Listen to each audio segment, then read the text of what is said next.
I will be talking about classical poetry today. So roll back the clock a little bit. For those of you who know Chinese poetry, I think you will agree with me that women or the woman is ubiquitous. But before I get to the lecture itself, let's look at two poems first and play a quick game of Guess Who's Speaking. His other women envy my moth eyebrows, gossiping, slandering. They say I love wicked ways. His other women, a woman. Moth eyebrow is a conventional way of describing women's eyebrow that's very slender, like the antenna of a moth. It's basically saying beautiful woman. Another poem. A white dew forms on jade stairs. As night draws on, it penetrates silk stockings. But she lets down the crystal curtain. It tingles and sparkles as she gazes at the autumn moon. Clearly describing a secluded woman, possibly a palace lady, standing on jade stairs wearing silk stockings. Alone, nobody's looking at her except us. So the question, who's speaking?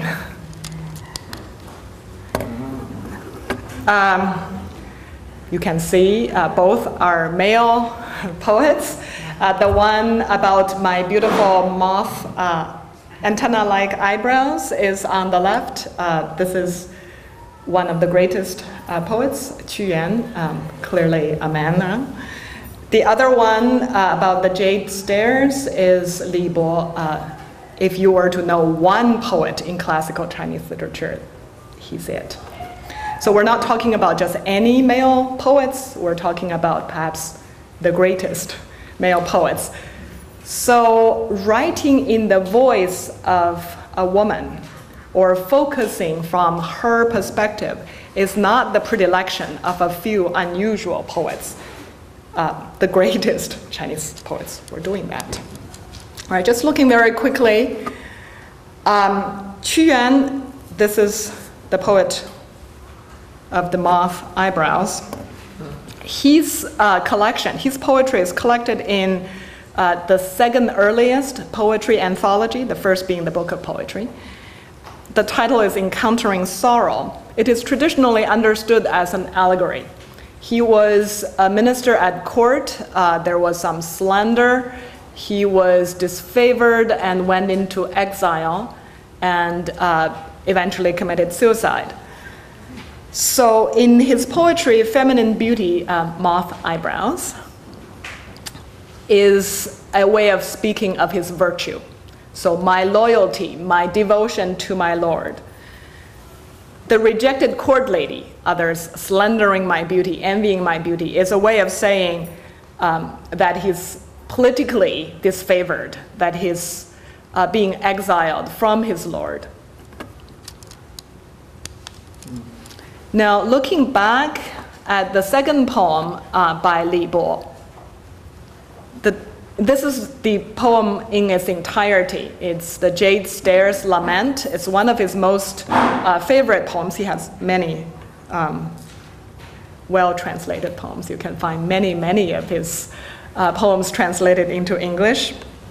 It focuses on one single moment when a woman has been waiting for, we assume, a loved one for a long time, alone.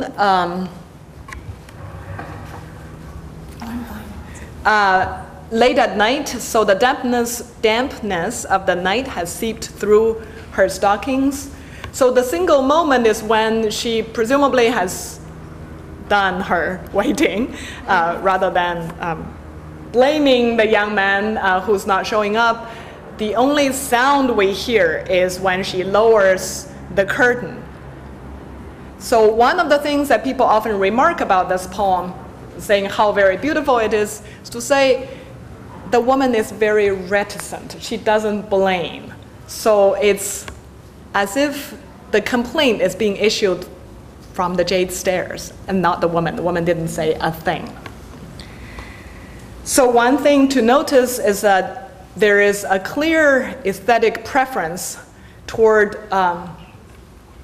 suggested emotion rather than directly expressed emotion, unstated. There is a rich tradition in Chinese poetry of this kind of, usually described as spring complaints. Spring usually associated with love feelings, erotic feelings, usually associated with women. So when you say somebody is having spring thoughts, it almost always refers to a woman.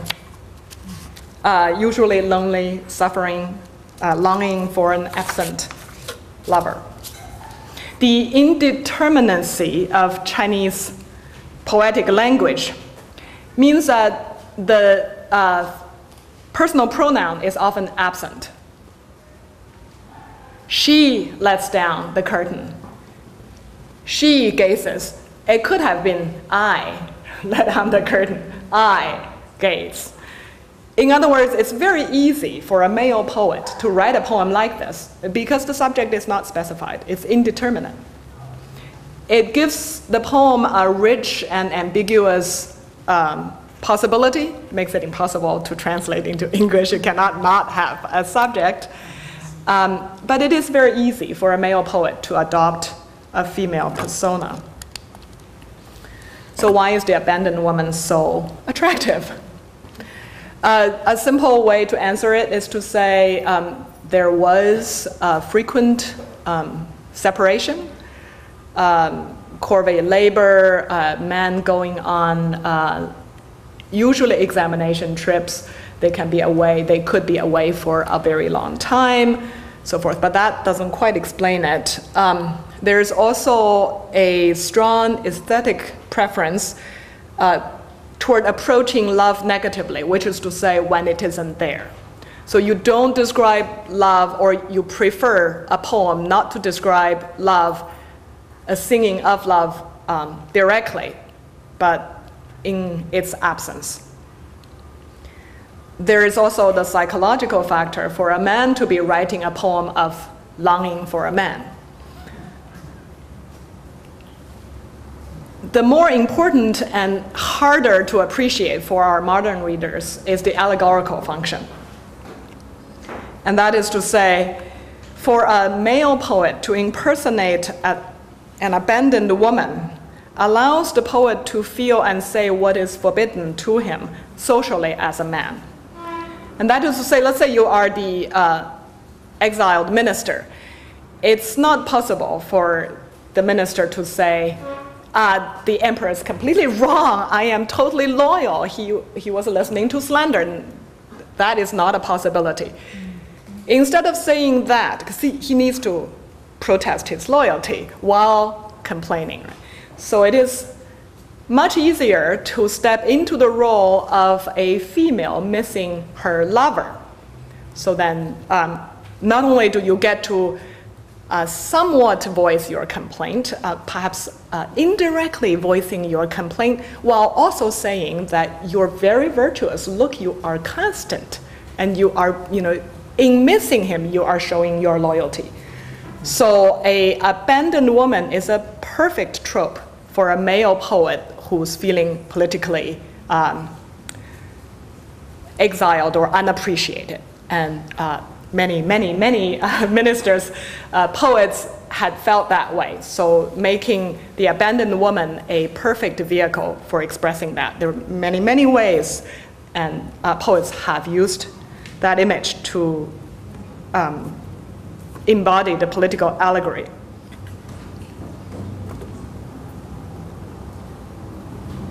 Now, I am primarily not interested in figuring out why male poets write that way. My main interest is in trying to understand, what does a woman poet do? All right, so imagine yourself the young woman poet coming into the field, and you say, this is perfect. Look at all these feminine figures in the poetry. look at a poetry that prefers this kind of image. I should, before I go any further, I should backtrack a little bit to say that lyrical poetry holds the highest place in terms of generic hierarchy in classical Chinese literature, unlike many other cultures where, let's say, tragedy or the epic or the novel holds a primary place. In classical Chinese tradition, lyrical poetry holds the highest place. All right, so let's say a young poet, young woman poet comes into the field and wants to write. So the tradition, the established poetic tradition, is speaking to her in forked tongue. On the one hand, it says to her, you're a perfect natural poet. You're a woman. You can step into this role perfectly. You're natural for it. On the other hand, it also severely restricts her voice. It says, you can express yourself, but only in a gentle and restrained way. Otherwise, you are not being feminine, because femininity is described already in this established tradition in this trope. All right, very basic outline for today. Just a couple of items. I will introduce the premier Chinese woman poet, Li Qingjiao, and showing you how she manipulates the feminine persona. I will then briefly give a few examples of women during the high tides of women poetry production in the 18th century. And I will end with one other woman poet, and that's the poet I study. I have a book just about coming out on her and her sworn sisters. Her name is Qiu Jin, at the end of the 19th century, beginning of 20th century. She was a revolutionary, lost her head for it. She was also the last most well-known woman poet, adopted a masculine persona. All right, so this is a modern rendition of Li Qingjiao, the poet. She was born toward the end of what's known as the Northern Song dynasty, during the reign of an emperor who was not just a great patron of the arts, he himself was a great artist. And not just any artist, he really was very good. He was a poet, a painter, a calligrapher, a musician. Arts really flourished under his reign.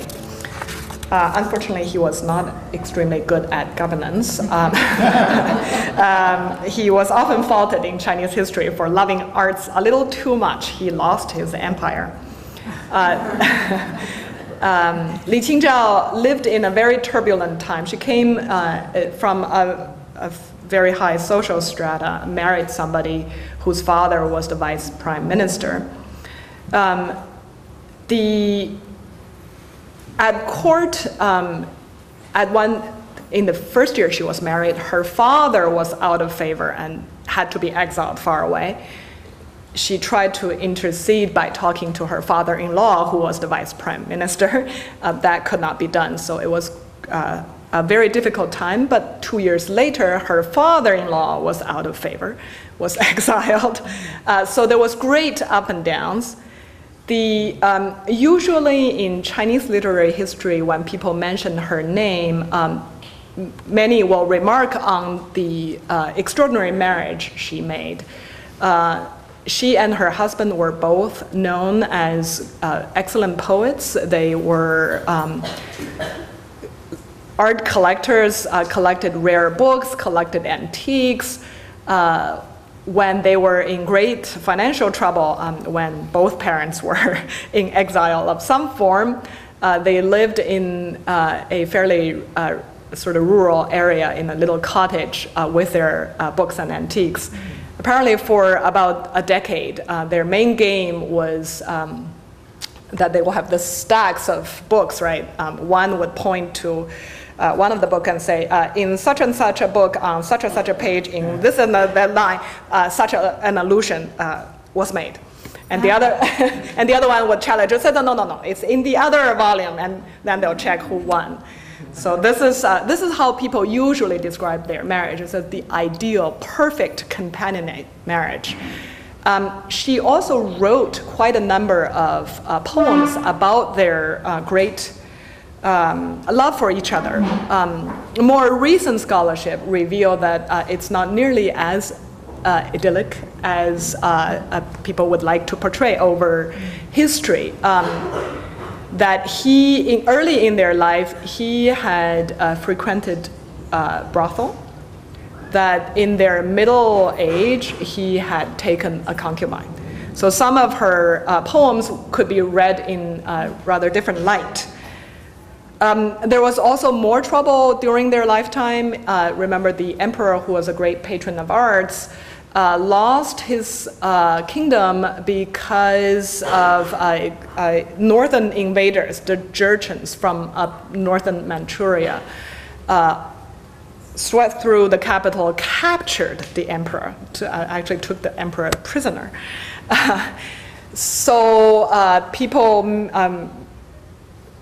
There was great migration, basically war refugees, of people running south, away from the northern invaders. As did the two of them. They lost most of their collections along the way, and he died along the way.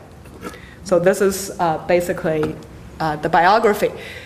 Li Qingzhao was also known as a poet critic. She wrote the first major treatise on a particular form of poetry that she was known for. So a quick word on prosody. Chinese poetry, classical poetry, is very restrictive in form. So you have fixed numbers of syllables to a line, you have fixed numbers of lines in a poem, and more restrictive still, you have fixed tonal pattern and rhyme scheme. This is like so many forms of sonnets. It's not like one sonnet, it's like many, many different kinds of sonnets, but every one of them completely restrictive in form, in all the above. Two major forms of poetry. One is called shi poetry, that's more regulated. If you look at a Chinese shi poem on page, it will look like a square or a rectangle. Every line is exactly the same number of words. The rhyming scheme is set. So it's either 5 or 7 syllables to a line or 4 to 8 lines a poem. What Li Qingzhao was famous for is the second kind of poetry. It's called ci poetry or song lyric. It's lyrics written to fit particular tune patterns. And the tune patterns come along the Silk Route from Central Asia. And they're very interesting songs. The lines are of uneven length.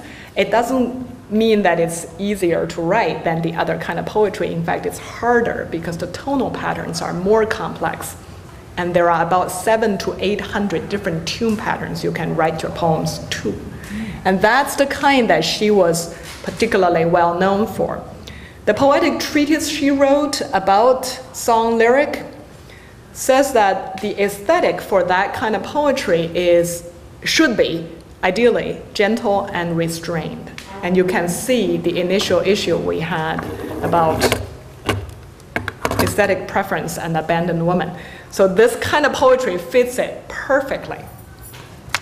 Or you can say it exacerbates the tension intensely. All right, a few poems now. To the tune of As in a Dream. I remember that time in the pavilion by the brook. We got lost in the sunset, happy with wine and could not find our way back. When the evening came, exhausted with pleasure, we turned our boat. By mistake, we found ourselves even deeper in the jungle of lotus flowers. We struggled to cross, and struggling to cross, we startled from their sleep a bank full of herons and gulls. I'll read the poem in Chinese just so you can hear the music of it. 常记溪亭日暮，沉醉不知归路。兴尽晚回舟，误入藕花深处。争渡，争渡，惊起一滩鸥鹭。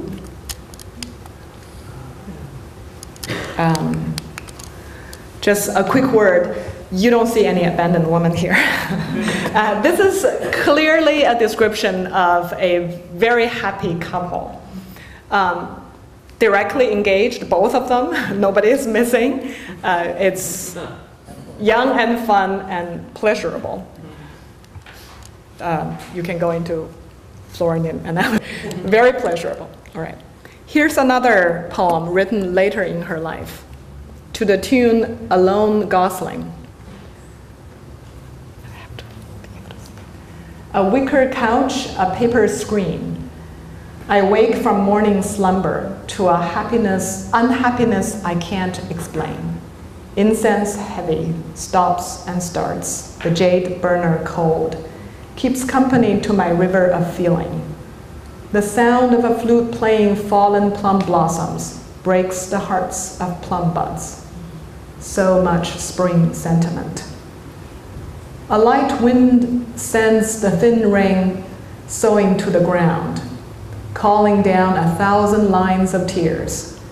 The piper is gone, the jade tower stands empty. With whom shall I lean with my heartbreak? I break off a branch.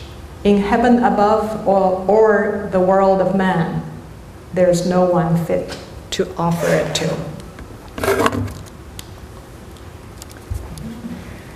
藤床纸帐朝眠起，说不尽无家私。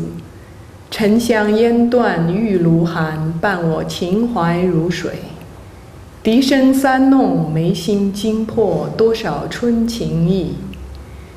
晓风疏雨潇潇地，又催下千行泪。吹箫人去玉楼空，长断与谁同椅？一枝折得人间天上，每个人看记。This is a very nice poem. It is, if you recall the convention of the abandoned woman, it gestures toward that convention quite a bit.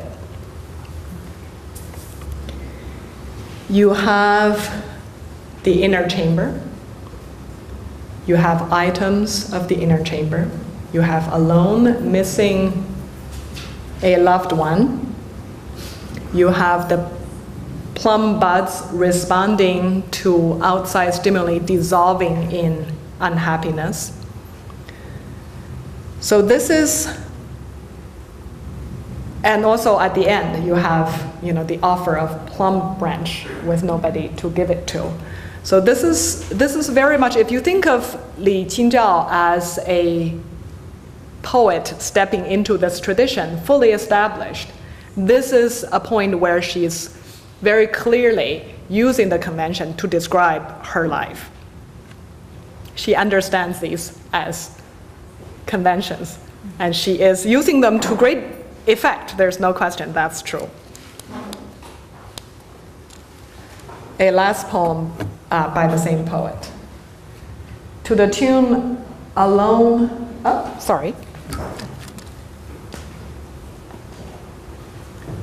To the tune Resenting the Young Prince. Wind rises on the lake, a vast expanse of waves. Autumn nears its end, flowers are scarce, fragrance rare. Mountain light and water's hue are my intimates. Words can't convey this inexhaustible wonder. The lotus seeds ripens, its leaves are old. Clear dew washes duckweed blooms and shore grasses. Water birds dozing on the banks don't give a backward glance, as if they too resent one's early return. The feeling of the poem is clear and clean. Its image is simple and unadorned, like the late autumn, bereft of color and fragrance. Winter is approaching. At first, the speaker is alone in the wild, invisible, although we can see her mood colors the images. And then later in the poem, you see there is a real unity between her feelings and the natural environment. The speaker is approaching old age. Joys and pleasures may be few. But in the face of the scene before her, she finds a certain grandeur that leaves her speechless. The most important thing to notice here for my purpose is that the theme of aging here is dealt with utterly independent of man. She's not saying, look, I'm so old, or I'm old and nobody is loving me. She's treating the theme of aging independent of the love subject. The water birds are sleeping, not because they're indifferent to the speaker, but because they're completely in tune with her. They are the transferred epithet. She's reluctant to leave the scene, but it's as though they're reluctant to see her leave. In other words, she's completely at one with this natural scene. And this nature is described as a place where she longs to be. In other words, this is a poem about solitude. It's not a poem about loneliness. Right? Even though she's alone, the point is not that she's lonely and longing for the absent lover. It describes a scene that's clear and lovely, and she's at one with nature. So if you look at all three of the poems, the examples I've presented, here's a woman poet breaking out of conventional. She understands the conventional bounds and she uses them sometimes, but she also is capable of breaking through those bonds and creating a feminine identity apart from the ready-made convention. Although Li Qingzhao was a great poet, during her time there were very few women poets. During her before and after, she was not to say a singular one, but one of the few. Writing was mostly considered a man's work, in part because it implies participation in the public sphere, and women were not to be in the public sphere, so writing was not her business. When we move to the 17th century, however, we see a more voluminous body of literature written by women. There are many reasons for it. There was a publication boom. There was also a period of innovation and experimentation in literature and intellectual thinking. There was also a huge dynastic transition between the Ming Dynasty and the Qing Dynasty right in the middle of the 17th century. Socially turbulent, on the other hand, also gave some women the freedom to write on topics that they otherwise could not have. The poets were mostly women of gentry background. There were also courtesan poets. There were also poets who were nuns. I will only quickly give a few examples. This is to illustrate the publication boom. All right. So in women's poetry, you see a good deal of reflection of women's actual life. This is a poem on women's work. Women's work in traditional China was largely defined as needlework. For lower classes, sewing. For upper class, embroidery. It's not just work, it has moral implications. A good woman pays attention to her needles. You see all women writers always apologizing. I did my needlework, then I picked up the brush. So here's a poem about this particular tension.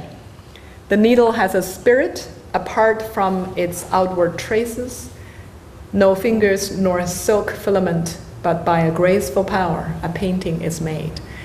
This is a poem describing a painting made from embroidery. It was very lovely. Here is a poem sent to a friend as a thank you note, because the friend had sent the poet a pair of shoes that the friend had made. Also embroidery, needlework, but also poetry. Tiny petals of golden lotus falling into the jade pond. imagining you embroidering in the inner chambers. Your skillful handiwork laboriously sent from afar. Dare I tread onto balconies, wet with dew. Poetry often was used in that capacity, meaning when people had friends, they would send each other poems as we would send letters. They would sometimes write one poem, send to several friends, like we would write a blog or a group texting. If you send a present, you often accompany it with a poem, and you want to send a thank you note. Ideally, it should be in the form of a poem.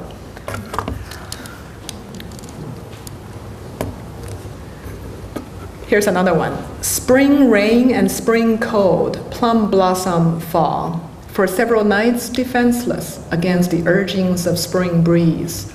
In the quiet garden, I gather up petals from from broken blossoms.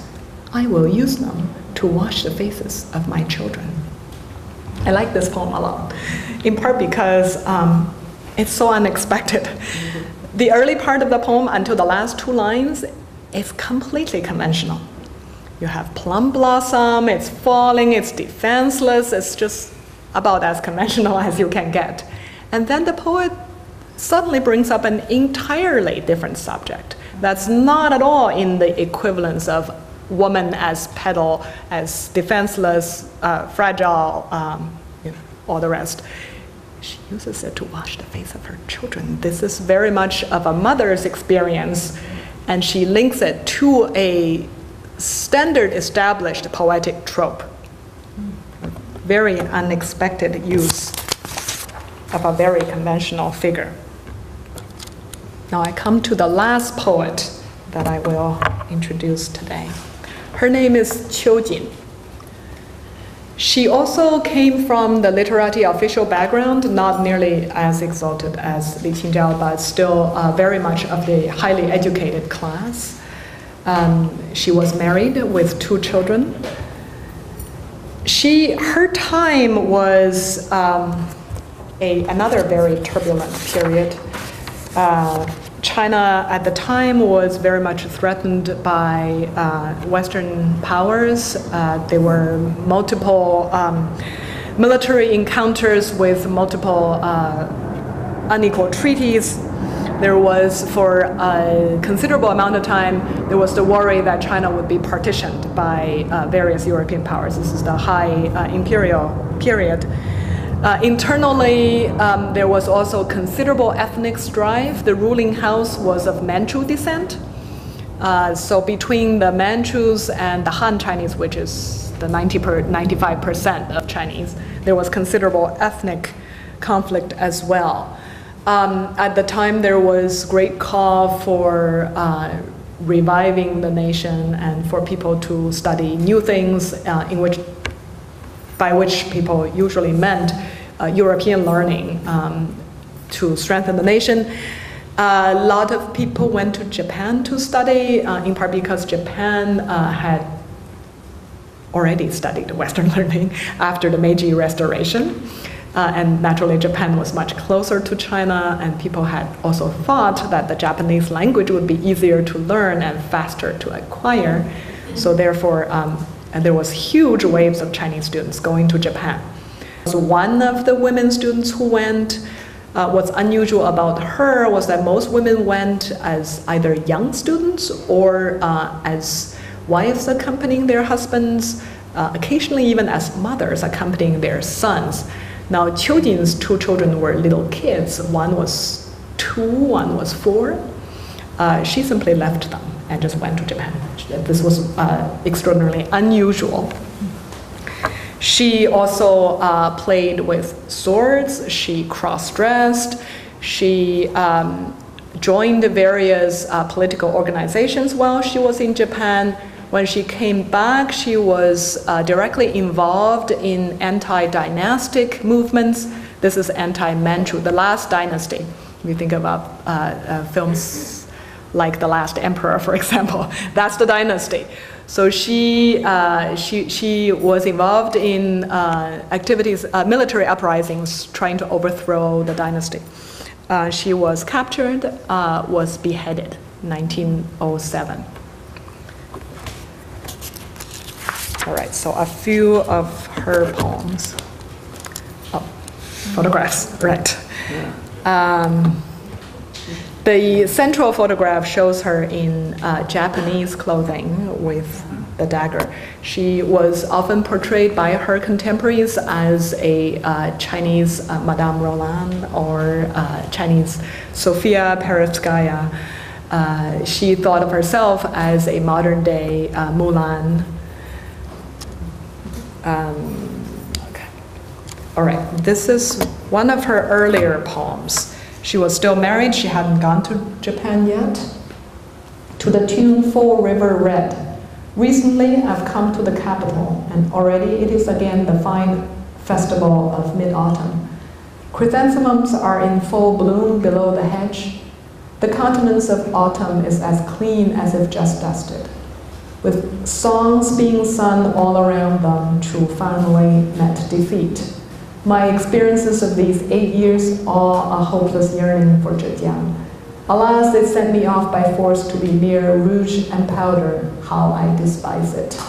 This is the first half of her poem. I'll show you the second half in a second. Just a couple of annotations. This is when she moved from her hometown with her husband to the capital, Beijing.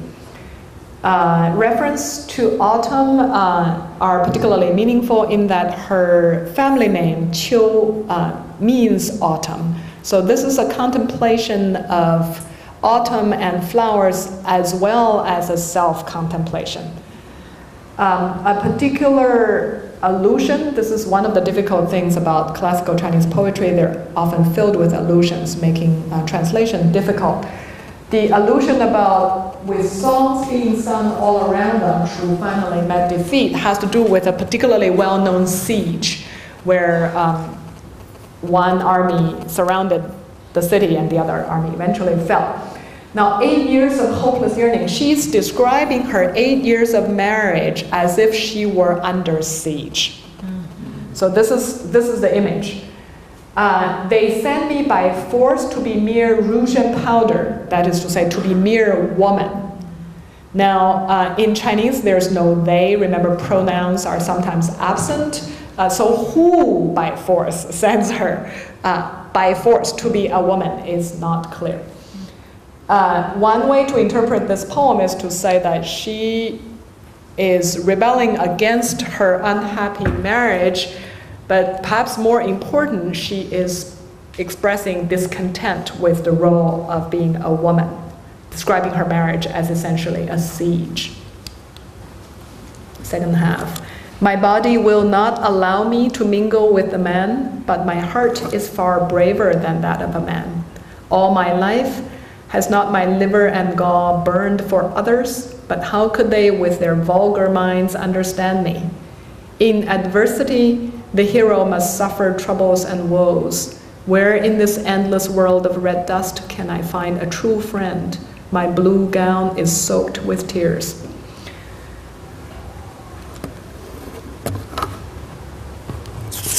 This is, she is describing herself in multiple ways. Earlier in the siege allusion, it's fairly unusual for a woman to describe her marriage in military terms. So she's basically adopting a very different language to describe what is usually considered a female's complaint. Here again, she is describing, here's another allusion.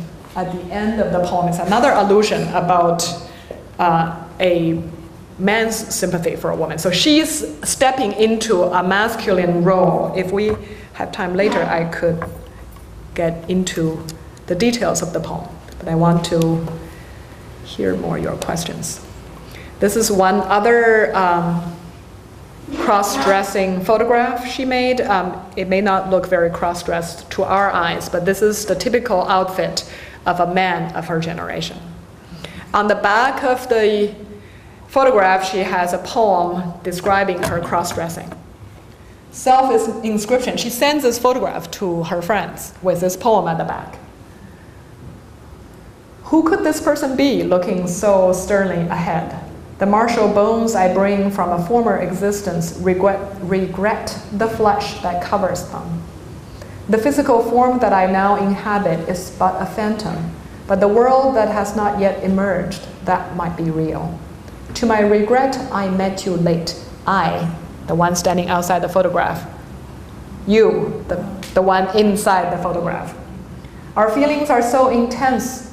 As I look up and sigh over our times, my energy is stirred. Someday when you see my friends, when the photograph sees the friends, from olden days, tell them I've scrubbed off all that old dirt. This is splitting up herself. In the first poem about staying in the capital, she was also looking at herself, multiple selves. The autumn, the bones, the body, so forth. Here again, there's a splitting of herself. She's speaking to her photograph as the one that will remain, bearing witness to this particularly radical transformation.